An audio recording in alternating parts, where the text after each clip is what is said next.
I still hear her voice echoing through the house, like shattered glass. Pay rent or sleep in the street.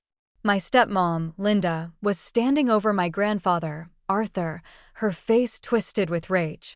He didn't even look up, just sat there, silent, his trembling hands resting on the same armchair he'd built with Grandma decades ago. I wanted to scream, to tell her to shut up, but Grandpa's calm eyes stopped me. He simply said, "Some lessons don't need words." That night, I lay awake replaying every cruel thing Linda had said, every insult, every sigh, every time she called him a burden. But nothing could have prepared me for what came next. Because by sunrise, the movers were already in the driveway. Linda ran outside barefoot, screaming. Grandpa just sipped his coffee and said, "You wanted me to contribute, Linda. Consider this my final payment." It all started 2 months before that morning. The one that changed everything. When Dad married Linda, I tried to be optimistic. She was charming, always smiling for the neighbors, always dressed like she was heading to a magazine shoot. But when the front door closed, the mask slipped, her voice turned sharp, her smile faded, and every word she spoke had edges. Grandpa had moved in with us after Grandma died. The house technically belonged to him, but he insisted Dad manage it for the family's future. That's when Linda's resentment started to show. She liked control. The idea that the roof over her head still had Grandpa's name on it. It burned her. At first, it was little things. She'd forget to make enough dinner for him. She'd leave sticky notes on the fridge. "Milk is expensive. Don't drink too much," or she'd sigh loudly whenever he turned on the heating, saying, "Guess someone's not worried about our utility bill." Dad pretended not to notice. He'd been doing that for years. Avoiding conflict was his favorite hobby. But I noticed, and Grandpa noticed too. He never complained. He'd sit by the window every morning with his black coffee and the Wall Street Journal, quietly circling numbers in the margins. Sometimes I'd ask, "Grandpa, what are you working on?" He'd smile faintly. "Just keeping my brain sharp, sweetheart." Linda would roll her eyes. "More of his imaginary investments," she'd mutter. The worst part, she said it loud enough for him to hear. One afternoon, I came home early from work and caught Linda on the phone with her friend. I swear he just sits there all day doing nothing. "David and I are paying for everything while he freeloads. I told him if he doesn't start paying rent, I'll call a realtor and list the house myself." My blood ran cold. List the house. The same house Grandpa built with his own hands after coming back from the Navy. I wanted to storm in and tell her the truth that Grandpa wasn't poor. That he probably had more money in his accounts than she'd ever touch. But Grandpa had warned me once, never argue with someone who measures worth by dollars. They'll never understand value. That night at dinner, Linda brought up the rent issue again, smiling sweetly at Dad, pretending it was just a casual suggestion. "Arthur, you know, it's only fair everyone contributes. Even a small rent would help." Grandpa set down his fork and looked at her. "You're right, Linda. Everyone should contribute." Her grin widened. Then he added softly, "And some of us already have." She didn't understand what he meant. Not yet. But looking back now, that was the moment, the first small crack in the foundation she thought she controlled. The next few weeks felt like walking on glass. Linda's words had become knives wrapped in honey, polite enough in public, poisonous in private. She'd brag to her friends about how gracious she was for letting Grandpa stay with us. Then whisper to Dad at night, thinking I couldn't hear, "David, your father's draining us. He doesn't even try to help. It's time he faces reality." Grandpa heard every word. He never reacted. That's what scared me most. His silence wasn't weakness. It was calculation. Every morning, he'd sit at the kitchen table before sunrise. A single lamp on, newspaper open, pencil in hand. The smell of coffee and ink filled the room. Sometimes I'd catch a glimpse of the pages, columns of numbers, charts, handwritten notes. "Grandpa," I asked once, "why do you still do this? You're retired. You could relax." He smiled. That soft, knowing smile of his. "Because, sweetheart, quiet work builds loud results." Linda didn't notice any of it. To her, he was just an old man wasting time. She'd walk past him with her cup of oat milk latte and scoff. "Morning, Arthur." Studying your fantasy stocks again. He'd simply nod. Something like that. She mistook patience for surrender. And that would be her downfall. One Sunday, Grandpa asked me to help him in the attic. Dust floated through the sunlight as we opened a few old boxes. Inside were financial binders, ledgers, and a small lockbox. "What's this?" I asked. He opened it gently. Inside was a collection of property documents, stock certificates, and a thin silver USB drive. "Records," he said. "Proof of preparation." "For what?" He looked at me, his blue eyes calm but sharp. "For when people forget who built the ground they're standing on." That sentence stuck with me for days. Meanwhile, Linda's hostility escalated. She started redecorating, moving Grandpa's chair to the garage, donating his old photos, claiming the living room as her space. When I tried to stop her, she snapped. "Emily, he's had his turn. It's time we modernize." Grandpa didn't protest. He just moved to the porch and spent his evenings watching the sunset. Notebook on his lap. One evening, I sat beside him. "You shouldn't let her treat you like this," I said quietly. He chuckled. "Let her. I'm giving her the rope.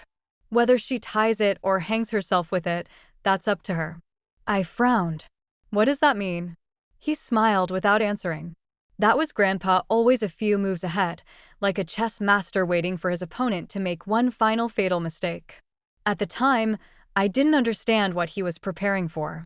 But I do now, because behind that calm exterior, behind every quiet sunrise at the kitchen table, Grandpa wasn't just enduring Linda's disrespect. He was setting the stage for her greatest lesson. The days after that dinner were quiet, too quiet. The kind of silence that hums under your skin, warning you that something is coming. Linda had gotten bolder since Grandpa didn't argue back. She took his silence as surrender. She thought she'd won. Every morning, I'd come downstairs and see him sitting in the same spot at the end of the kitchen table, reading the Wall Street Journal with his glasses halfway down his nose, steam rising from his coffee. He'd underline lines, scribble notes, sometimes tap his pen against the edge of the cup. To anyone else, it looked like the routine of an old man passing time. But I knew better. There was a rhythm to it, deliberate, focused, like he was quietly tuning an instrument only he could hear. "Grandpa," I asked one morning, leaning on the counter, "why do you still do all that research? You don't need to work anymore." He smiled, eyes still on the paper. "Working and worrying aren't the same thing, Emily." I stopped one, but never the other. He turned the page and said something that stuck with me.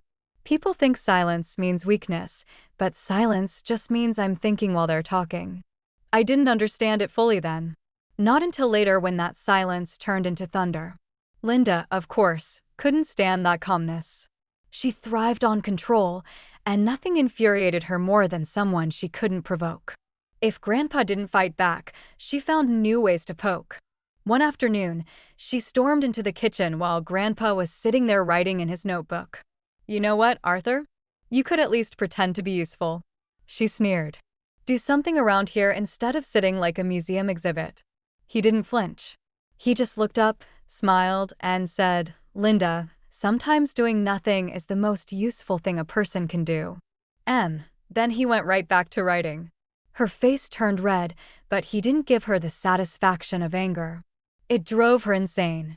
That night, I overheard Linda on the phone again. "He's too stubborn to move out. But if I keep pushing, David will see how much of a burden he is. Once he's gone, the house is ours." She laughed, that fake, breathy laugh she used when she thought she'd outsmarted someone. But the thing is, Grandpa wasn't just sitting idle. He was preparing.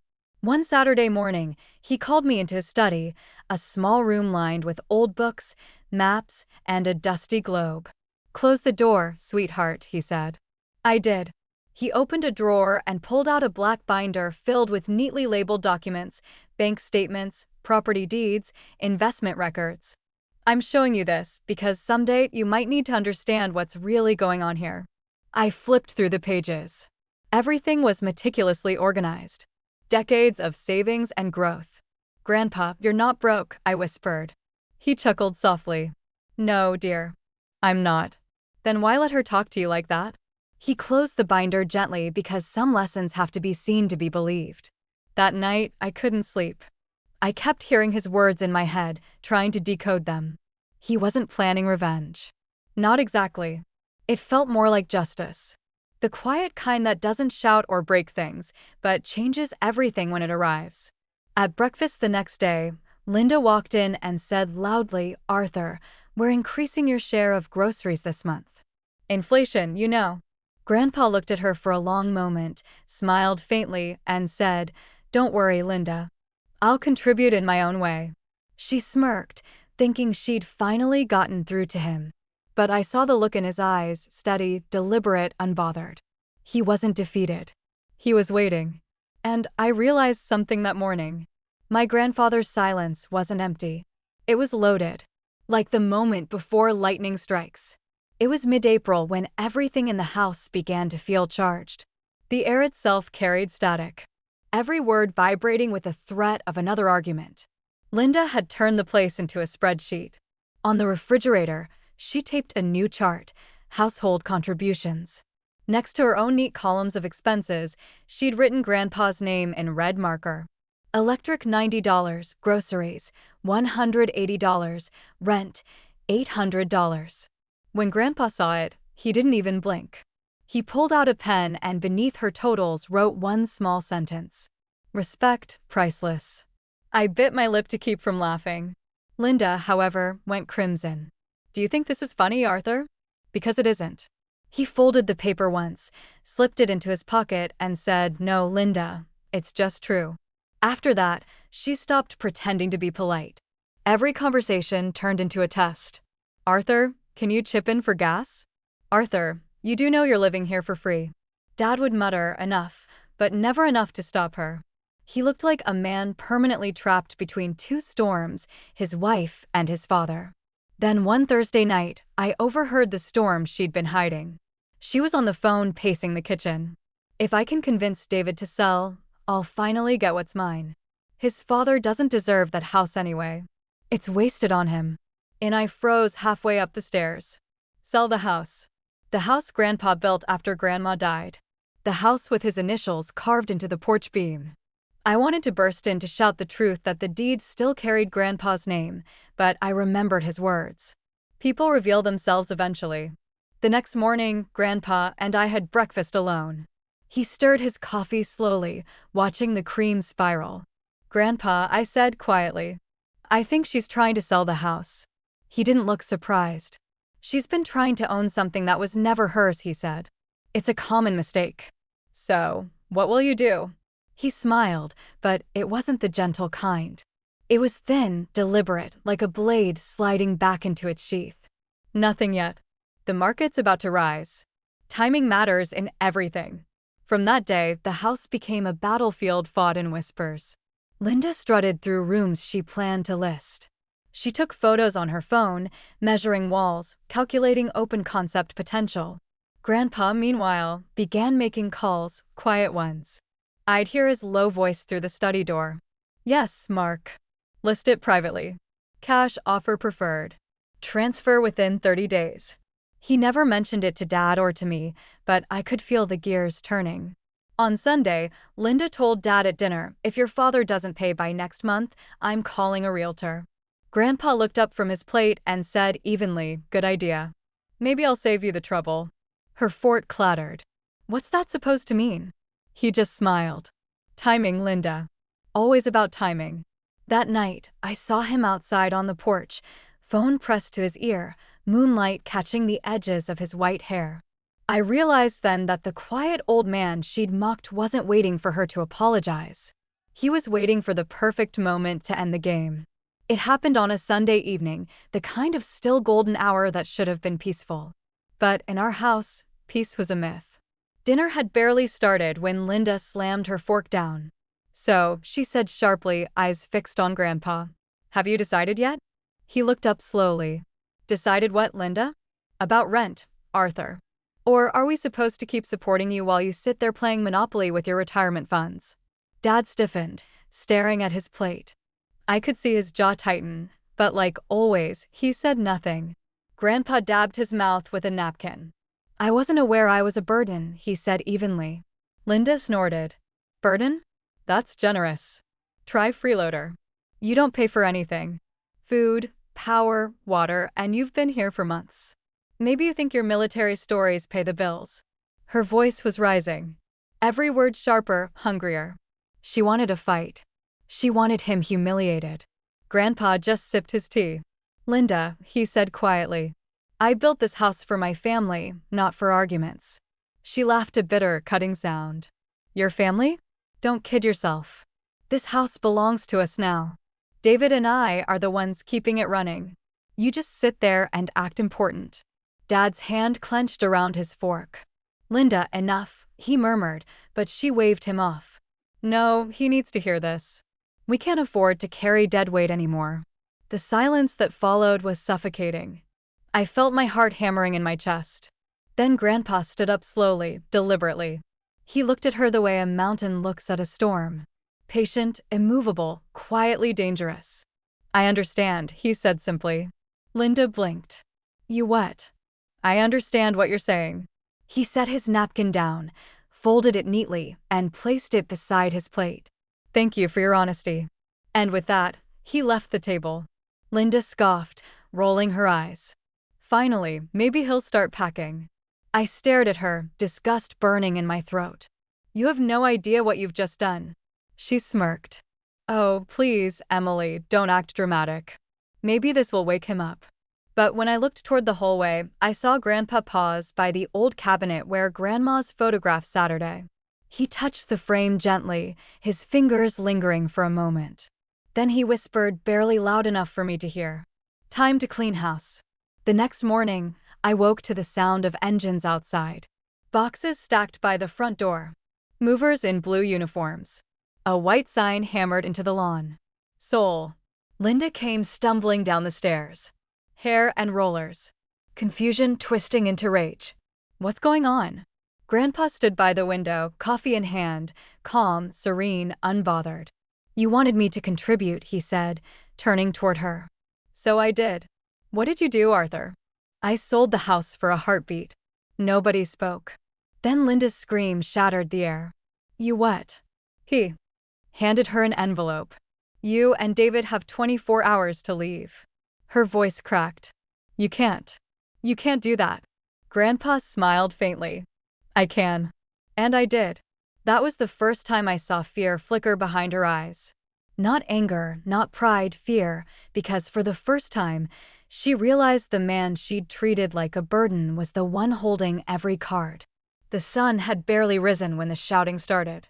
Linda's voice sliced through the morning like a siren. This isn't happening. This is a joke. But it wasn't a joke. From my window, I saw the movers' truck parked in the driveway. Two men lifting boxes while Grandpa stood beside them, hands folded neatly behind his back, calm, precise, like he'd planned this moment down to the minute. When I stepped outside, the air smelled like rain and revenge. Grandpa, I whispered. Did you really? He nodded, eyes on the horizon. Paperwork was finalized last night. I've been waiting for the right offer. The house sold at full price. I blinked, stunned. That fast, he smiled faintly. Timing, sweetheart. The market strong and patience pays. Linda stormed onto the porch, robe fluttering, hair wild. You can't sell this place without my permission. Grandpa raised an eyebrow. My permission was enough. This house belongs to me and David. He held out a manila folder. Read the deed again, Linda. You've been living in my home the whole time. She snatched the folder, flipping through the pages, her face draining of color as she saw it. Arthur Bennett, sole owner. You, she stammered. You tricked us, he shook his head. No, Linda, you tricked yourself. You assumed things you never verified. For once, she was speechless. Dad came running from the driveway, pale and breathless. Dad, what's going on? Movers sold sign. Linda's freaking out. Grandpa handed him a second envelope. This one's for you and Emily. Inside was a cashier's check. $250,000, Grandpa said. Your share from the sale. Enough to start fresh. Dad stared at the check like it was a live grenade. You're giving us this? I'm giving you a clean slate, Grandpa replied quietly. The rest goes where it matters. Linda stepped forward, voice trembling with fury. That's our money. Asterisk. We built this life together. Grandpa turned to her slowly, the faintest smile tugging at the corner of his mouth. You built nothing but resentment, Linda. I built this home. Every beam, every nail, every memory. You tried to turn it into a ledger. She looked around the living room, now half empty, furniture wrapped, echoes replacing warmth. You can't throw family out like this, she snapped. He met her gaze. You stopped being family when you told me to sleep in the street. For a second, no one moved. Even the movers froze mid-step. Linda's voice cracked into a whisper. You can't mean that. Grandpa looked her dead in the eye. I mean every word. And with that, he turned away, walked out to the garden, and sat beneath the old oak tree Grandma had planted decades ago. He didn't yell. He didn't gloat. He just sipped his coffee while Linda's world unraveled behind him. That was the moment I realized something profound. True power doesn't need volume. It's quiet, controlled, and when it moves, it changes everything. Linda thought she'd driven Grandpa out. But that morning, she learned what real eviction looks like. The kind that comes with a signature, not a shout. The air inside the house had changed. Gone was the scent of coffee and old wood polish. It had been replaced by fear, disbelief, and the faint tang of cardboard boxes. Linda was pacing in circles, her voice cracking. You can't do this, Arthur.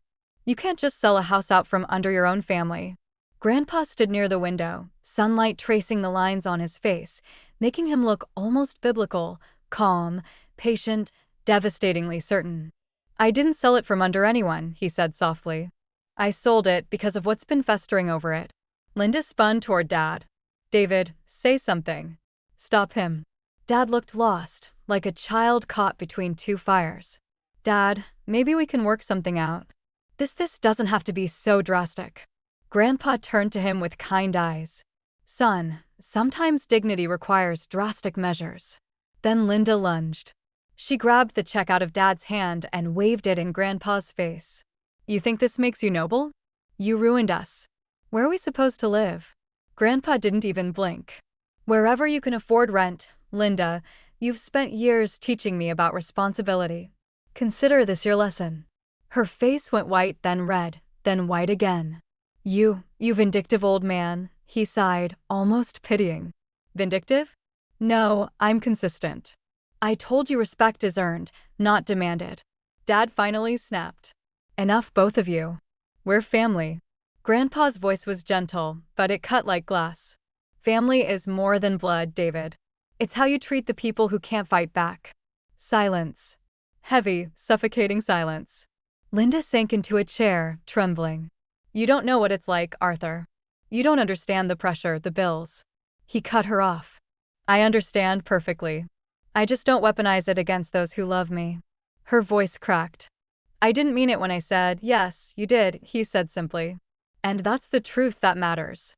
He took a folded envelope from his pocket and set it on the table in front of her. Inside is a receipt for the last 3 years of property tax, utilities, and insurance, all paid from my accounts. Every dollar you complained about supporting me, I'd already covered it. Linda's mouth fell open. That's impossible. Check the bank statements, he said. You've had access the whole time. She fumbled with her phone, fingers shaking. A few taps later, her face went gray. The records were there, regular transfers, silent, unnoticed. All those years, she'd been shaming a man who'd been quietly keeping them afloat. Dad sank onto the couch, hands over his face. Dad, I didn't know. Grandpa's eyes softened. I know, son. That's why I'm not angry with you. Just disappointed that you never asked. Then he turned to Linda, his tone sharpening again. You wanted control. You thought power came from holding the checkbook. But power doesn't come from money, Linda. It comes from peace. The kind of peace that can't be taken away by threats or rent demands. Tears streamed down her face. Please don't do this. Don't throw us out. He shook his head. I'm not throwing anyone out. I'm just leaving what's rotten behind. He walked toward the door, his step slow but steady. At the threshold, he paused and looked back one last time. Some people yelled to prove they're strong, he said. Others stay silent and prove it. Then he stepped outside into the morning light. The movers followed, closing the door behind him. Inside, Linda collapsed onto the floor, clutching the check like it could stop the world from falling apart. But it was too late. Because at that moment, every ounce of control she'd ever imagined, having every illusion of dominance, had been sold right out from under her. The house felt hollow after that, even with boxes stacked in corners and sunlight streaming through the half-empty windows. It seemed to echo. The sound of Linda sobbing from the next room drifted in waves, sharp at first, then fading into small, broken hiccups. Dad sat at the kitchen table, shoulders hunched, the check lying untouched in front of him. I'd never seen him look so small. Grandpa poured 2 cups of coffee and slid one toward him. "Drink. You'll think clearer." Dad stared at the mug. I should have stopped her. I should have said something the first time she opened her mouth. Grandpa's voice stayed quiet. Respect isn't defended with shouting. Son, it's lived every day in the small things, listening, asking, choosing kindness even when it costs you. He turned to me then. Emily, you saw more than anyone. What did you learn? I hesitated. That silence isn't the same as weakness. He smiled. Good. And that people will believe what they want until truth hits them in the face. Better, he said, eyes glinting. But remember this one. You can forgive without inviting someone back into your home. Dad rubbed his temples. Where will you go? There's a lake cottage I bought years ago. Grandpa answered. Small, peaceful, paid in full. I'll take Emily there until you decide what's next. Linda appeared in the doorway, face blotchy and pale. Arthur, please. I was wrong. I shouldn't have said those things. He looked at her for a long moment. You said what you believed, Linda. The apology is for your conscience, not for me. She stepped closer, desperate. You don't have to punish us like this. I'm not punishing anyone, he said softly. I'm protecting peace. I worked 40 years to earn it, and I won't surrender it for guilt or convenience. She covered her face and fled upstairs. The rest of the afternoon passed in uneasy quiet. Grandpa made sandwiches, humming an old tune Grandma used to love. It was strange. After everything, he seemed lighter, like the weight of being unappreciated had finally slipped off his shoulders. When evening came, we stepped out to the porch. The sold sign caught the last orange light of the sunset. Dad joined us, eyes red, voice low.